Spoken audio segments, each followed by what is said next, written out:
आप क्या बोलोगे, अरे मैम क्या ले आई आप, हिस्ट्री कितना अच्छा लगता है ना जब स्कूल में हमें सोने को मिल जाता है। तो हिस्ट्री इज वन ऑफ दो सब्जेक्ट जहाँ आप आराम से सो सकते हो, है ना। उन्होंने हिस्ट्री की डेट्स को, जो हिस्ट्री को है ना, वो डेट्स की एक लंबे से धागे में हिस्ट्री को बांध दिया है। तो हिस्ट्री का मतलब अब क्या समझते हैं भाई, डेट्स याद करनी पड़ेंगी। हिस्ट्री को आपने रात भर रटा है, हिस्ट्री की जात बड़ी बेवफा, रात भर रटो सुबह को सफा। History is only not linked with dates, history का मतलब सिर्फ डेट्स नहीं होता। हेलो बच्चों, क्या हाल चाल है। स्वागत है आपका इस amazing and awesome platform of PW. मेरा नाम है शिग्रफ और बेटा आज के इस लेक्चर में हम पढ़ेंगे हिस्ट्री। जी हाँ, तो बेटा आज के इस लेक्चर में हम क्लास 8 का first chapter how, when and where history पढ़ेंगे। देखेंगे कि इस चैप्टर में हम कैसे हिस्ट्री के सोर्सेस को जानेंगे, हिस्ट्री कैसे आई, हिस्ट्री में वो कौन कौन सी डेट्स इंपॉर्टेंट बन जाती हैं, कॉलोनियल पीरियड क्या होता है और कैसे हिस्ट्री को हमने कैटेगराइज कर दिया है। तो let us start this chapter by dividing it into two parts. The part 1 will be how dates are important, dates कैसे इम्पॉर्टेंट बन जाती हैं। अब भाई हिस्ट्री की बात हो रही है तो ये तो नामुमकिन है कि यहाँ पे डेट्स की बात ना हो, ठीक है। तो first is how dates are important. इस हेडिंग के अंदर we are going to study about 3 things. Number 1 is which dates, कौन सी डेट्स हैं जो इम्पॉर्टेंट बन जाती हैं, ठीक है। Then we are going to study about how do we periodize, कैसे हमने हिस्ट्री को कैटेगरीज में डिवाइड कर दिया है, periodize, okay. And the third part will be what is colonial, colonial क्या है। तो अंडर दिस हेडिंग हम इन तीन चीजों को पढ़ने वाले हैं। And the second part of this chapter will be how to we know, मतलब आज के टाइम पे हम कैसे हिस्ट्री को आज भी जान रहे हैं, ठीक है। लास्ट 250 इयर्स की अगर हिस्ट्री की बात करें तो कैसे हम उसके बारे में आज भी पढ़ ले रहे हैं। Under this heading we are going to study about some official records, official records, उस टाइम के कुछ रिकॉर्ड्स के बारे में पढ़ेंगे। Then we are going to study about surveys, तब कौन कौन से सर्वेज हुए थे उनके बारे में पढ़ेंगे और कुछ अदर सोर्सेस के बारे में भी पढ़ेंगे कि और कौन से सोर्सेस थे जिनसे हमें हिस्ट्री के बारे में या आप कह सकते हो पास्ट के बारे में पता चलता है, ठीक है। तो under this heading we are going to study 3 things and under this headings also we are going to study some 3 things. Let us start. पढ़ते हैं कि हिस्ट्री क्या है and how dates are important, कैसे डेट इंपॉर्टेंट होती है। अब जैसे हिस्ट्री की बात कर रहे हैं तो जाहिर सी बात है हम डेट्स की बात करेंगे, है ना। अब आपसे मैं बोलूं चलो आज हिस्ट्री पढ़ते हैं, आप क्या बोलोगे, अरे मैम क्या ले आई आप, हिस्ट्री, हिस्ट्री कौन पढ़ता है। मतलब हिस्ट्री का पीरियड जो स्कूल में बना है ना वो तो सिर्फ सोने के लिए बना है। कितना अच्छा लगता है ना जब स्कूल में हमें सोने को मिल जाता है। तो हिस्ट्री इज वन ऑफ दो सब्जेक्ट जहाँ आप आराम से सो सकते हो, है ना। इट इज लाइक दिस ना, आप कहते हो कितना बोरिंग है, बट ऐसा नहीं है। History is only not linked with dates, history का मतलब सिर्फ डेट्स नहीं होता। बेटा क्या है ना, पहले के जो हिस्टोरियंस थे उन्होंने हिस्ट्री की डेट्स को, जो हिस्ट्री को है ना, वो डेट्स की एक लंबे से धागे में हिस्ट्री को बांध दिया है। तो हिस्ट्री का मतलब अब क्या समझते हैं भाई, डेट्स याद करनी पड़ेंगी, उसको रटना पड़ेगा, याद ही नहीं हो रहा। आप लोगों की कंप्लेंट्स रहती है मैम डेट्स याद नहीं होती हैं। मतलब आप लोगों के लिए कहने का मतलब ये है कि हिस्ट्री क्या है, हिस्ट्री को आपने रात भर रटा है, हिस्ट्री की जात बड़ी बेवफा, रात भर रटो सुबह को सफा, यही हाल है। बट यहाँ पे मेरा कहने का मतलब ये है कि क्या history is only linked with dates, क्या हिस्ट्री को हम सिर्फ डेट्स तक ही लिमिटेड कर सकते हैं। कैसी डेट्स, डेट्स लाइक किस दिन कब लड़ाई हुई थी, fight, battle fought, battle fought, इसकी बात करते हैं हम डेट्स में। या फिर हम और क्या बात करते हैं, कोई बड़ा इवेंट होता है, बिग इवेंट्स।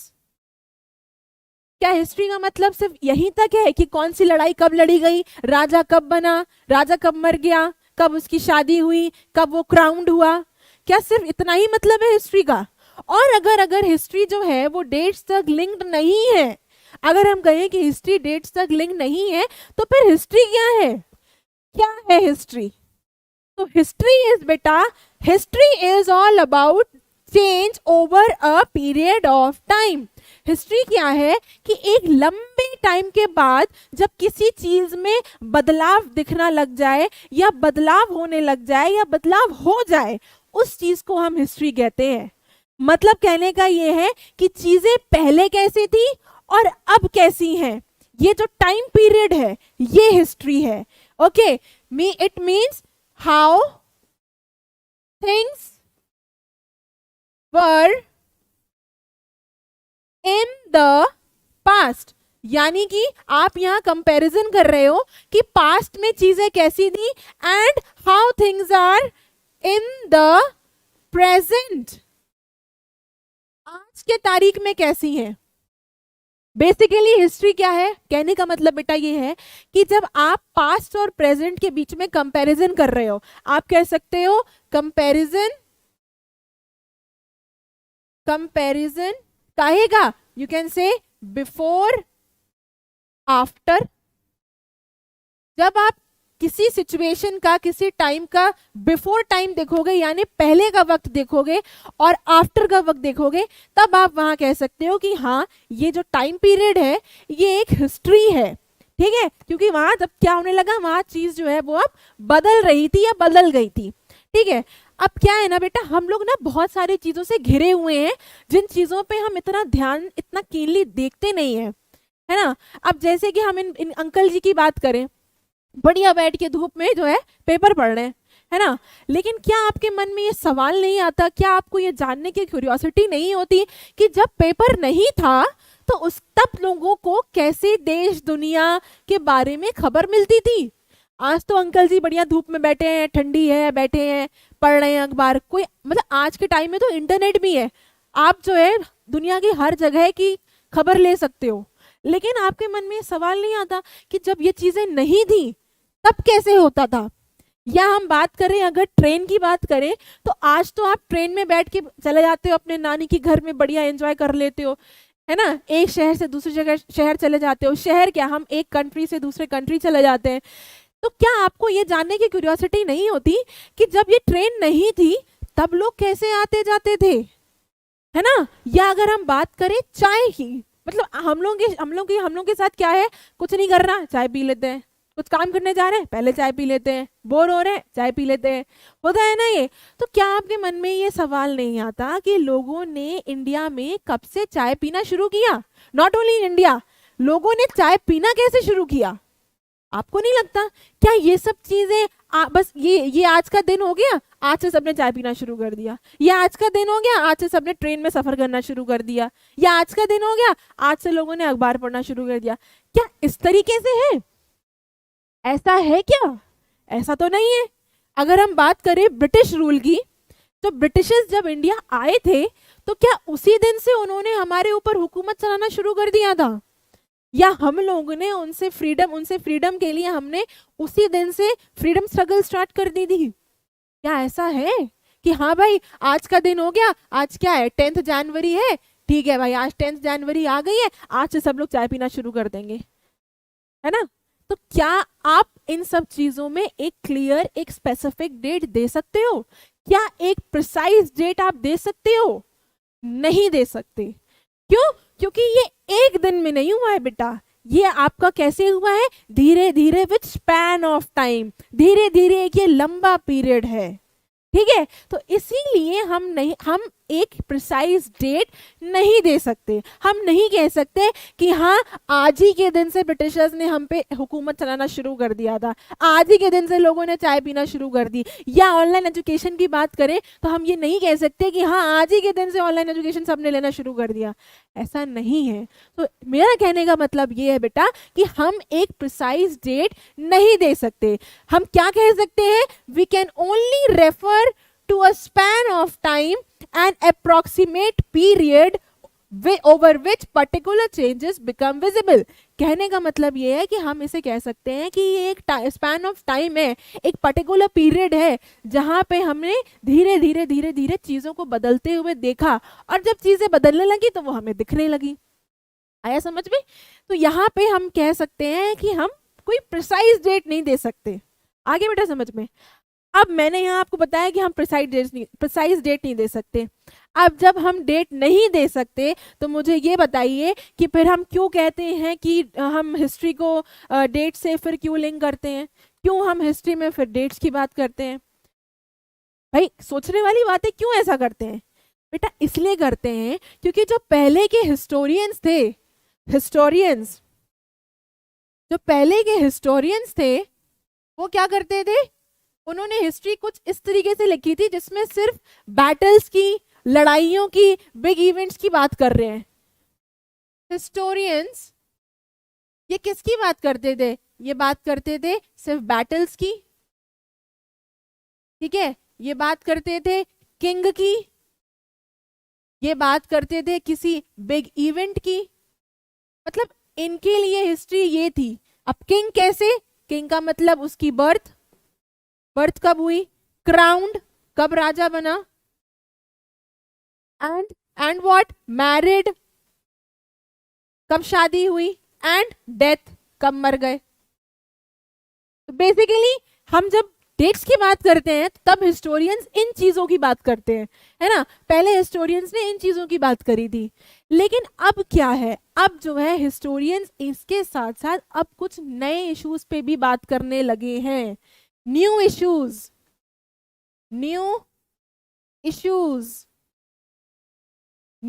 कौन कौन से बेटा?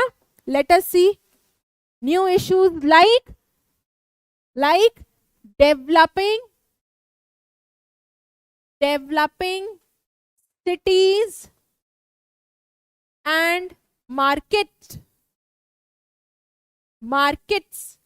अब हिस्टोरियंस इसके बारे में भी बात करने लगे हैं कि कैसे कैसे नए नए शहर बसे और उनके अंदर के मार्केट्स बसना शुरू हो गए। ठीक है, इसके बारे में बात करते हैं। और किसके बारे में हिस्टोरियंस बात करते हैं? They talk about new ideas के बारे में बात करते हैं। मतलब जब फ्रांस में रेवोल्यूशन हुआ था, जब फ्रेंच रेवोल्यूशन हुआ था, फ्रांस जो पहले एक मोनार्की हुआ करता था, यहाँ पे वो रिपब्लिक बन जाता है, तो इसका असर जो है वो बाकी यूरोपियन कंट्रीज में भी आने लगा था।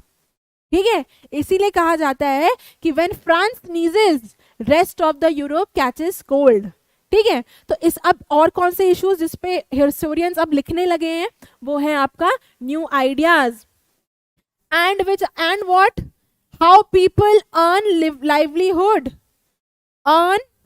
लाइवलीहुड, कैसे लोग अपनी रोजाना की जिंदगी कैसे जी रहे हैं, कैसे अपना लाइवलीहुड कमा रहे हैं, कैसे अपनी पैसा कमा रहे हैं, इसके बारे में भी हम हिस्टोरियंस जो है वो लिखने लगे हैं। And what, how kingdom formed, कैसे राजाओं के किंगडम्स बने। बेसिकली इन सब चीजों के बारे में जो है अब हिस्टोरियंस लिखने लगे हैं। ठीक है, मतलब उन इश्यूज के अलावा। ओके, अब हमने यहाँ पे समझ लिया कि हाँ भाई ये नए इश्यूज हैं। ठीक है, अब हम ये पढ़ते हैं कि हमने जो डेट्स की बात करी है उसमें हम कैसे कह सकते हैं कि कोई एक पर्टिकुलर डेट इंपॉर्टेंट बन जाती है। ठीक है, कहने का मेरा पूछने का मतलब ये है बेटा कि कैसे हम किसी डेट को इतना इंपॉर्टेंट बना देते हैं, है ना? होता क्या है कि जब हम किसी इवेंट पे, जब हम किसी इंसिडेंट पे, इवेंट पे, या आप कह दो बैटल पे, जब हम उस पे फोकस करते हैं, जब हम उस इवेंट को इंपॉर्टेंट बना देते हैं, हमारा फोकस जब वहां जाता है तो उस इवेंट से रिलेटेड डेट भी इंपॉर्टेंट हो जाती है। कहने का मतलब मेरा ये है बेटा कि व्हेन वी फोकस हम किस पे कर रहे हैं? इवेंट पे कर रहे हैं। जब हम किसी इवेंट पे फोकस करते हैं, उसको इंपॉर्टेंट बना देते हैं, इंपॉर्टेंट, उसको जब हम इम्पोर्टेंट बना देंगे तो इस इवेंट से जो रिलेटेड डेट है वो क्या हो जाएगी, वो इम्पोर्टेंट हो जाएगी। आया समझ में? कहने का मतलब समझ में आ गया? मान लो मैंने आपको एग्जांपल दिया कि आपका बर्थडे आता है 15 तारीख को, है ना, तो आपके लिए वो डेट इंपॉर्टेंट है भाई। मतलब आपने क्या किया, आपका इवेंट क्या है, आपका इवेंट है बर्थडे, आपने फोकस किया अपने बर्थडे पे, ठीक है, वो डेट जो उस इवेंट से रिलेटेड डेट आपके लिए इंपॉर्टेंट है। लेकिन आपके फ्रेंड का बर्थडे आता है 20 को, तो आपके फ्रेंड के लिए कौन सी डेट इंपॉर्टेंट हो गई, वो 20 डेट इंपॉर्टेंट हो गई ना। मतलब आपके फ्रेंड ने किस पे फोकस किया, किसी दूसरे डेट पे फोकस किया, आपके फ्रेंड ने आपकी डेट पे फोकस नहीं किया। ठीक है, आ रहा है समझ में? कहने का मतलब क्या है कि जब हम किसी इवेंट को इंपॉर्टेंस देते हैं, उस पर फोकस करते हैं, तो उससे रिलेटेड डेट जो होती है वो इंपॉर्टेंट बन जाती है। अगर हम अपना फोकस वहां से हटा लें, कहीं दूसरी जगह अगर हम फोकस करें, तो उसकी डेट इंपॉर्टेंट बन जाएगी। आप यहां देख सकते हैं, who is he is first governor general of India Warren Hastings. He was the first Governor General of India. ठीक है, and he is Mountbatten. He was the last Viceroy of India. Mountbatten. ये भी एक question बन जाएगा आपका कि first governor general कौन है, वॉरेन हेस्टिंग्स, और last viceroy of India Lord Mountbatten. हुआ क्या, हिस्टोरियंस ने हिस्ट्री तो लिखी, वो इनके चारों ओर घूम रही थी। मतलब इन्होंने यहाँ पे कौन कौन सी, आप कह सकते हो, पॉलिसीज के बारे में बात करी है, और किसके बारे में बात करी है, इनके एक्टिविटीज के बारे में बात करी है। ठीक है, जब इन दोनों के, जब हिस्टोरियंस ने इनकी बात करी है, इनके ऊपर हिस्ट्री लिख दी है, तो यहाँ पे अब क्वेश्चन ये बनता है कि क्या उस वक्त सिर्फ यही दोनों थे जिन पे हिस्ट्री लिखी गई? क्या वहां पे जो और सोशल ग्रुप्स थे, जो और लोग थे, different classes of people of classes, क्या उनकी कोई इंपॉर्टेंस नहीं है? क्या उन पे हिस्ट्री नहीं लिखी जा सकती थी? तो इस तरीके से ये क्या हुआ, ये हिस्ट्री, ये डेट जो है वो इंपॉर्टेंट बन जाती है। आया बेटा समझ में? अगर हम इन पे फोकस ना करते, अगर हिस्टोरियंस इन पे फोकस नहीं करते, this Warren Hastings and Mountbatten, इनकी हिस्ट्री पे फोकस ना करके और जो दूसरे लोग थे सोसाइटी में, अगर उनके बारे में उनके ऊपर फोकस करते, तो हिस्ट्री की डेट्स चेंज हो जाती। यानी इन दोनों पे फोकस हट जाता है, इन दोनों की जो पॉलिसीज एंड एक्टिविटीज है उन पे बात नहीं होती, जो और दूसरे सोशल ग्रुप्स हैं अगर उन पे बात होती, तो हम यहाँ कह सकते हैं कि वो डेट इंपॉर्टेंट हो गई।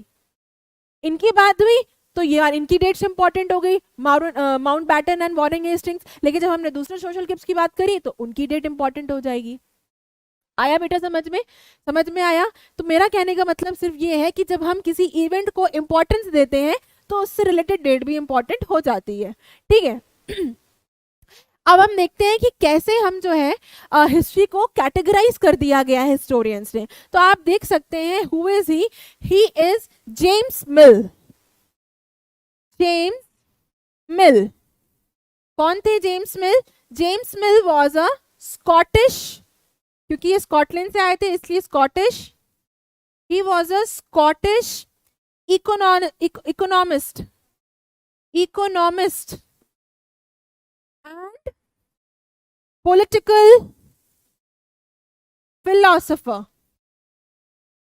philosopher। ठीक है बेटा, कौन थे ये? He was Scottish economist and political philosopher. अब इनकी क्या कहानी है? इनकी कहानी ये है कि इन्होंने 1817 में एक किताब लिखी थी जिसका नाम था A History of British India। A History of British India, ये इन्होंने एक किताब लिखी थी। ठीक है, इनकी बुक का नाम है ये। अब इस किताब में इन्होंने जो इंडियन हिस्ट्री थी, बेटा हमने ब्रिटिश इंडिया क्यों बोला? क्योंकि उस वक्त ब्रिटिशर्स हमारे ऊपर रूल कर रहे थे ना, इसलिए British India.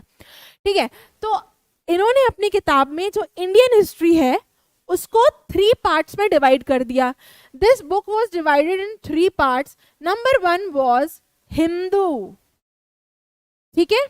Number 2 was Muslim and number 3 was British. In 3 parts में जो है इनकी बुक डिवाइडेड थी, ओके। और जेम्स मिल का कहना ये था कि जो इंडिया है वो ज्यादा सिविलाइज्ड कंट्री नहीं है अगर हम यूरोप से कंपेयर करें तो, ठीक है। और उनका मानना ये भी था कि इंडिया को अगर प्रोग्रेस करनी है तो उसे ब्रिटिश की हेल्प लेनी पड़ेगी। मतलब एक तो इंडिया के लोग ज्यादा सिविलाइज नहीं है, ज्यादा पढ़े लिखे नहीं है, तौर तरीके के लोग नहीं है, एक उनका ये कहना था। दूसरा कहना ये था कि ब्रिटिश की हेल्प के बिना इंडिया जो है वो प्रोग्रेस नहीं कर पाएगा, उनका ये मानना था। अब सवाल ये है कि उन्होंने ये सोचा क्यों था, why did he think so, ऐसा क्यों सोचा? इसलिए बेटा क्योंकि हमारी कंट्री में तब कुछ ऐसी चीजें प्रैक्टिस करी जा रही थी जो हमारे ऊपर डोमिनेंट हो गई थी। Like number 1 is religious intolerance, religious intolerance, intolerance मतलब हमें दूसरे धर्म को लेके बिल्कुल इंटॉलरेंस था, हम उसे टॉलरेट नहीं करते थे। इंटॉलरेंस, इंटॉलरेंस, ठीक है। सेकेंड इज, और क्या चीज थी? Caste taboos, caste taboos.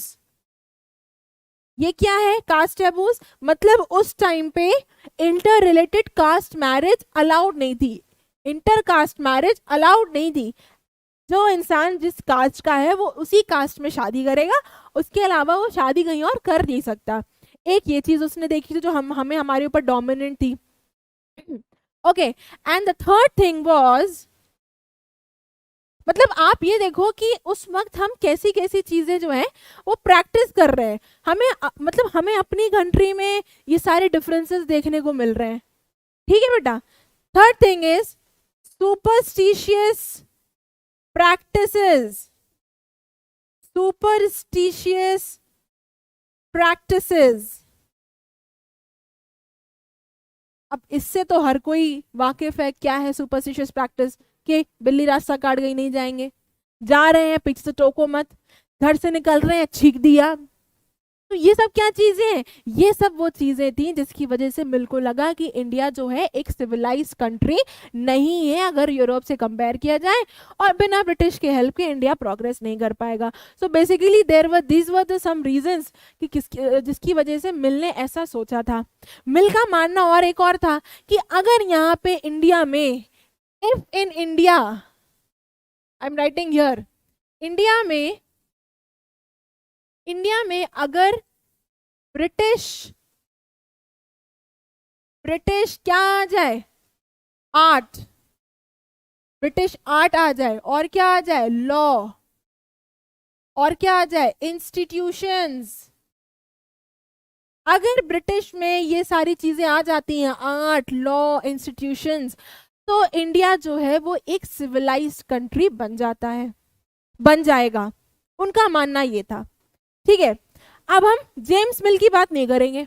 James मिल ने तो भाई उसको इंडिया हिस्ट्री को 3 पार्ट्स में डिवाइड कर दिया, यू कैन सी हियर। अब हम मिल की बात नहीं करते हैं, अब हम और जो दूसरे हिस्टोरियंस हैं उनकी बात करते हैं। हिस्टोरियंस, अदर हिस्टोरियंस, और दूसरे हिस्टोरियंस की बात करते हैं। तो उन्होंने क्या किया है? उन्होंने भी यहाँ इंडिया की हिस्ट्री को 3 पार्ट्स में डिवाइड किया है। फर्स्ट इज एंशिएंट हिस्ट्री, ठीक है। सेकेंड इज आपका medieval history,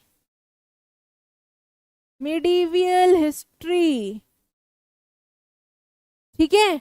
and the third one is आपका मॉडर्न हिस्ट्री, ठीक है। अब मॉडर्न हिस्ट्री का मतलब क्या हुआ? मॉडर्न हिस्ट्री का मतलब हुआ बेटा कि मॉडर्न कॉन्सेप्ट्स यहाँ पे आ जाएंगे। Modern history means modern concepts. भाई हमने तभी तो मॉडर्न कहा क्योंकि यहाँ मॉडर्न कॉन्सेप्ट्स आ चुके होंगे। मॉडर्न कॉन्सेप्ट्स लाइक लिबर्टी, भाई यहाँ बात होने लगी होगी लिबर्टी की, यहाँ बात होने लगी होगी डेमोक्रेसी की, डेमोक्रेसी। यहाँ बात होने लगी होगी इक्वालिटी की, है ना। यहाँ पे क्या आ गई होगी, साइंस, साइंस आ गई होगी यहाँ पे। और क्या आ गया होगा, रीजंस आ गए होंगे। तभी तो आप कह सकते हो कि हाँ ये एक मॉडर्न हिस्ट्री है।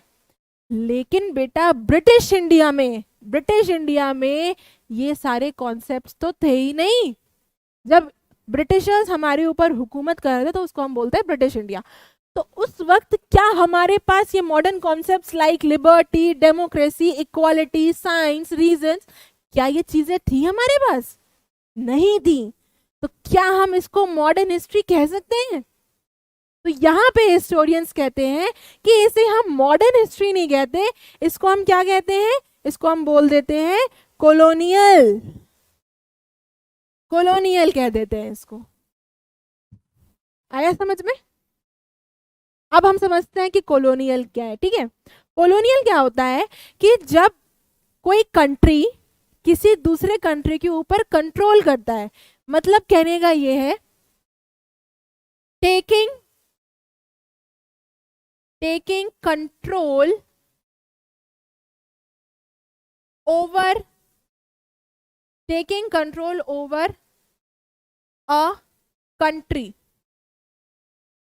जब कोई दूसरी कंट्री जब कोई कंट्री किसी दूसरे कंट्री के ऊपर कंट्रोल कर ले आती है तो उसे हम कहते हैं कॉलोनियल। जैसे इंडिया की बात करें तो इंडिया जो है वो ब्रिटिश की कॉलोनी थी। क्यों? क्योंकि ब्रिटिशर्स का हमारे ऊपर कंट्रोल था। आया समझ में? ठीक है। एंड जब ये कंट्रोल है that leads to some changes, leads to change. किस टाइप का चेंज बेटा? Change like political change, political. और किस टाइप का चेंज हो सकता है? Economical change. और किस टाइप का चेंज हो सकता है? Cultural change. ठीक है। और किस टाइप का चेंज हो सकता है? Social change, social change. जब कोई country taking control of one country by another, you can write here like this, taking control of one country by another, मतलब जब कोई कंट्री किसी दूसरे कंट्री के ऊपर कंट्रोल ले लेती है और वहां पर ये चेंजेस हो जाते हैं like political, economical, cultural and social, ये चेंजेस हो जाते हैं, तो वहां उसका मतलब होता है कोलोनाइजेशन। इट मींस कोलोनाइजेशन, इसको हम कोलोनाइजेशन कहते हैं। बेटा आया समझ में कि कॉलोनियल का मतलब क्या है? ठीक है। अब हम देखते हैं कि क्योंकि क्या था, ब्रिटिशर्स जो थे उन्होंने हमारे इंडिया के ऊपर कंट्रोल कर रखा था, तो डेफिनेटली वहां कुछ ना कुछ चेंजेस आएंगे। As I told you it leads to some changes, कुछ चेंजेस हो जाते हैं। Let us study some changes. सबसे पहले जब ब्रिटिशर्स इंडिया आ गए थे तो क्या उन्होंने किया था? दे एस्टैब्लिश्ड रूल, अपना रूल एस्टैब्लिश कर लिया था इंडिया में, in India, establish rule in India, India में आके अपना रूल स्टैब्लिश कर लिया था। और उन्होंने क्या किया था? हमारी सोसाइटी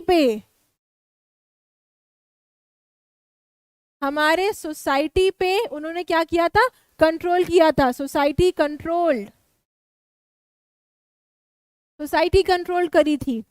और क्या किया था उन्होंने? भाई सोसाइटी कंट्रोल करी है, पॉलिटिकल कंट्रोल किया उन्होंने, स्टैब्लिश किया, रूल स्टैब्लिश कर लिया। And what did they did? Revenue expenses को मीट करने के लिए अपने रेवेन्यू कलेक्शन किया, revenue collection to meet their expenses. ठीक है, ये किया। और क्या किया उन्होंने? जो क्रॉप्स को, जिन चीजों की उन्हें खेती करनी थी, जिन क्रॉप्स को उन्हें बाहर भेजना था, एक्सपोर्ट करना था, उन क्रॉप्स की खेती करी। तो यहाँ number 4 point is crops planted to export, export करने के लिए वो वाले क्रॉप्स प्लांट करें। And number 5 is buy goods at low price. सामान जो है उन्होंने जो है कम दाम में खरीदना लगे। तो ये सारे चीजें यहाँ पे चेंजेस हुए थे। स्टैब्लिश रूल, सबसे पहले रूल स्टैब्लिश हो गया, उसके बाद उन्होंने हमारी सोसाइटी पे कंट्रोल किया, उसके बाद उन्होंने रेवेन्यू कलेक्शन जो है वो लिया, क्यों? To meet their expense, to meet their expense, अपने एक्सपेंसेस को मीट करने के लिए, अपने खर्चों की रेवेन्यू कलेक्शन किया। यहाँ पे उन क्रॉप्स को प्लांट किया जिन्हें वो एक्सपोर्ट करना चाहते थे, to export, crops planted to export, और सामानों को जो है कम दाम में खरीदा। तो यहाँ पे जब ये सब चीजें हो रही थी, जब इंडिया कॉलोनी बन गया था ब्रिटेन का, तो इसका आउटकम क्या निकला था? इसका आउटकम ये निकला था कि जो इंडिया था, इंडिया, उसका जो टेस्ट था, टेस्ट, उसके जो प्रैक्टिसेस थे, प्रैक्टिसेस, ये क्या हो गए थे? ये सब चेंज हो गए थे। They got changed. आया बेटा समझ में? They got changed.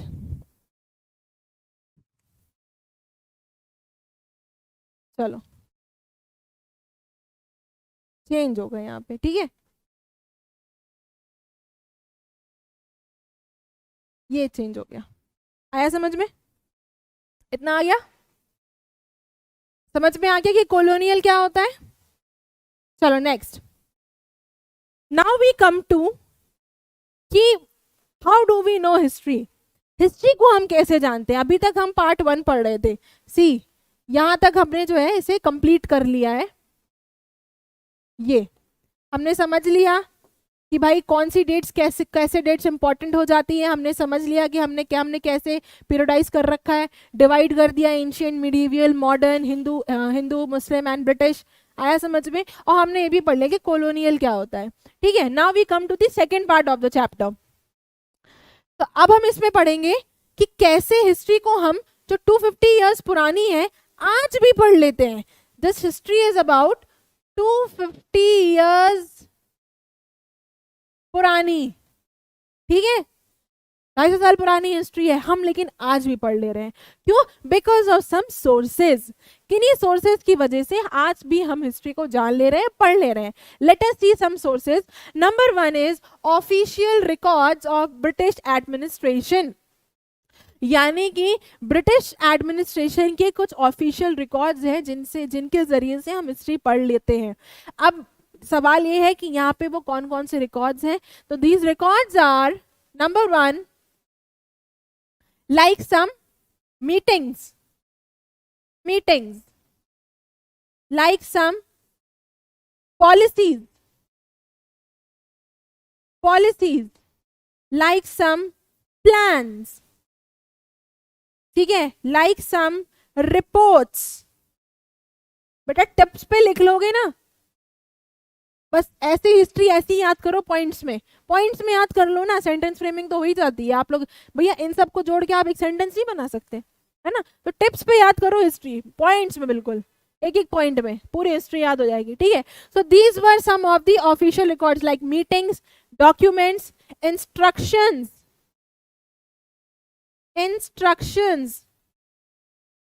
ठीक है। ये सब कुछ चीजें हैं जो ऑफिशियल रिकॉर्ड है ब्रिटिश एडमिनिस्ट्रेशन के, ठीक है।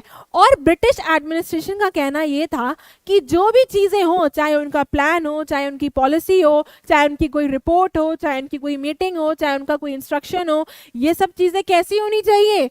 It should be in black and white. These all things be should be in black and white. Black and white का मतलब क्या हुआ बेटा? ब्लैक एंड व्हाइट का मेरा मतलब है कहने का कि ये जो है that should be in writing, लिखा पढ़ी में होना चाहिए। ब्रिटिश गवर्नमेंट का कहना ये था, लिखा पढ़ी में हर चीज होना चाहिए, ठीक है। It should be in black and white, okay. अब इन ऑफिशियल रिकॉर्ड्स को एक जगह रिकॉर्ड करना, एक जगह प्रिजर्व करना चाहिए, है ना। तो उसके लिए क्या किया था? और ब्रिटिश गवर्नमेंट ने यहाँ पे कुछ रिकॉर्ड रूम्स बनाए हुए थे। Record rooms. रिकॉर्ड रूम्स कैसे, कहाँ कहाँ पे? It should be in like tehsil, tehsil में उनका रिकॉर्ड रूम होना चाहिए। It should be in DM's office, DM's office. और कहाँ होना चाहिए? It should be in commissionary, commissionary, ठीक है। और कहाँ होना चाहिए? It should be in headquarters. और कहाँ होना चाहिए? It should be at law courts, ठीक है। तो ब्रिटिश गवर्नमेंट ने इन रिकॉर्ड्स को प्रिजर्व करने के लिए कुछ रिकॉर्ड रूम्स बनाए थे। It should be in tehsil, DMs office, commissioners office, at headquarters, state headquarters, state headquarters, ठीक है, state headquarters and at law courts. इसके अलावा भी कुछ स्पेशल उन्होंने इंस्टीट्यूशंस बनाए थे जहां पे रिकॉर्ड्स जो है प्रिजर्व करने को कहा गया, and these were archive and museums. आया समझ में? उसके बाद क्या हुआ, यहाँ पे ब्रिटिश गवर्नमेंट ने जो है कुछ सर्वेस कराए थे। अब ये सर्वे क्यों कराए उन्होंने? सर्वे इसलिए कराए ताकि वो पहले इंडिया पे जो राज करना चाह रहे थे उस पहले इंडिया को अच्छे से नाप ले, भांप ले इफेक्टिवली, ताकि वो अपना एडमिनिस्ट्रेशन कर सके, इसलिए उन्होंने सर्वे कराया था।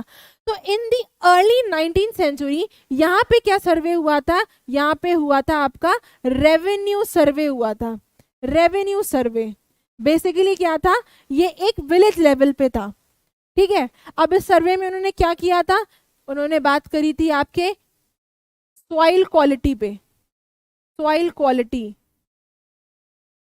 इस चीज का सर्वे किया था। और किस चीज का सर्वे किया उन्होंने? क्रॉप पैटर्न, क्रॉप्स कैसे कैसे उगाए जा रहे हैं, इन चीज का यहाँ पे सर्वे हुआ। और किसका हुआ? टोपोग्राफी, टोपोग्राफी, टोपोग्राफी का मतलब हुआ बेटा फिजिकल फीचर्स, कहाँ से कैसे रोड्स निकल रही हैं, कहाँ से नदी बह रही है, कहाँ पे पहाड़ है, मकान कहाँ कहाँ बने हुए हैं, इन चीजों पे सर्वे किया था। And they surveyed on flora and fauna, flora and fauna, यानी flora is plants, fauna is animals, पेड़ पौधे और जानवरों पे भी सर्वे किया था। और उन्होंने कुछ लोकल हिस्ट्री के लिए सर्वे किया था। ये तो उन्होंने कुछ सर्वेस करे थे अर्ली 19th सेंचुरी में, ठीक है।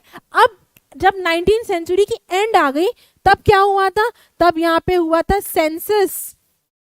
सेंसस, सेंसस क्या है? ये होती है बेटा जनगणना, और ये होती थी एवरी 10 years, ये हर 10 साल में करी जाती थी। एंड इवन टुडे, और आज भी होती है, इवन टुडे मतलब आज भी हम ब्रिटिशर्स का तरीका फॉलो कर रहे हैं। जनगणना क्या होती है? हर 10 साल में होती है, आज भी हम ऐसे ही करते हैं, ठीक है। और किस चीज का सर्वे हुआ था यहाँ पे? सेंसस ऑफ पॉपुलेशन, पॉपुलेशन, ठीक है, as I told you. And of caste, कौन कौन सी कितनी कितनी कास्ट है इसका सर्वे किया गया। रिलीजन, कौन से कितने कितने टाइप के रिलीजन्स हैं इसका भी सर्वे किया गया। आया समझ में? और क्या चीज का सर्वे हुआ था? ऑक्यूपेशन, ऑक्यूपेशन, कौन से लोग कौन कौन सी नौकरी में हैं, क्या है उनको ऑक्यूपेशन, कितने डॉक्टर्स हैं, कितने टीचर्स हैं, कितनी नर्सेज हैं, इन सब चीजों का सर्वे किया गया था, ठीक है। तो ये सर्वे क्यों किया गया था? ताकि वो इंडिया को जो है वो अच्छे से जान ले, to know India properly and administrate effectively, ताकि उनका एडमिनिस्ट्रेशन इफेक्टिवली हो जाए। अब किसी शहर में आप जाओगे, जब तक आप उस शहर की आपको जब तक उस शहर के बारे में पता नहीं होगा आप वहाँ जा नहीं सकते। तो यही तरीका ब्रिटिशर्स ने अपनाया था कि जब तक उन्होंने इंडिया को बहुत अच्छे से नहीं जान लिया तब उन्होंने सर्वे कराए। जब सर्वे हो गए तो वो उन्होंने बैठ के यहाँ इंडिया पे क्या किया? हुकूमत चलाई। बेटा ये तो थे आपके कुछ ऑफिशियल रिकॉर्ड्स। मतलब आप ऑफिशियल रिकॉर्ड्स क्या समझते हो ऑफिशियल रिकॉर्ड से? कि ये सरकार की बातें हैं, सरकार किस चीज में इंटरेस्टेड थी इनकी बातें हैं, है ना, सरकार क्या चाहती थी इनकी बातें हैं।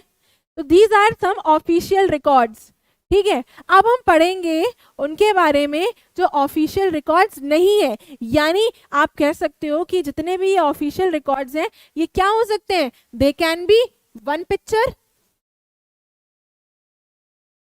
ये एक पिक्चर हो सकती है, और you can say they can be biased, एक तरफा भी तो हो सकते हैं। भाई सरकार क्या दिखाएगी, सरकार तो यही दिखाएगी ना, हाँ भाई हमारी कंट्री में, हमारे देश में सब अच्छा चल रहा है, कोई दिक्कत नहीं है, यही गवर्नमेंट करती है, अपने बारे में वो क्यों नेगेटिव पॉइंट दिखाएगी। तो the third thing, other resources are what official records do not tell.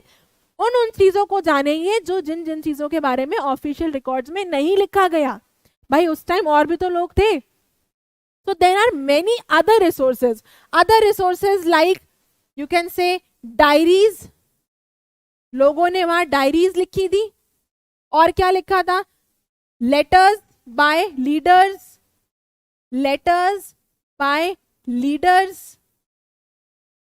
या आप इसे कहते हो writings by leaders, one and the same thing. और क्या था, ऑटोबायोग्राफीज,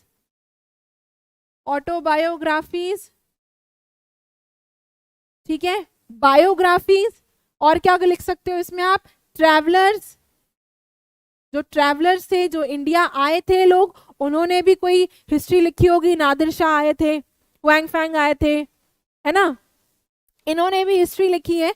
तो ये कुछ दूसरे सोर्सेज हैं जहां से हम हिस्ट्री के बारे में हमें पता चलता है, अदर देन ऑफिशियल रिकॉर्ड्स। आया बेटा समझ में? So now we here and the chapter. तो होपफुली आपको यहाँ पे अब समझ में आ गया होगा कि कैसे हिस्ट्री में डेट्स इंपॉर्टेंट बन जाती हैं, कैसे हिस्ट्री को हम आज भी जान लेते हैं, पढ़ लेते हैं, कौन कौन से वो सोर्सेज हैं। Okay, so history is only not linked with dates. History का मतलब ये भी होता है कि एक लंबे टाइम पीरियड में जो चेंज होता है। Okay, so this is all for today and that's all. और हंसते रहिए, पढ़ते रहिए। Have a good day, good bye.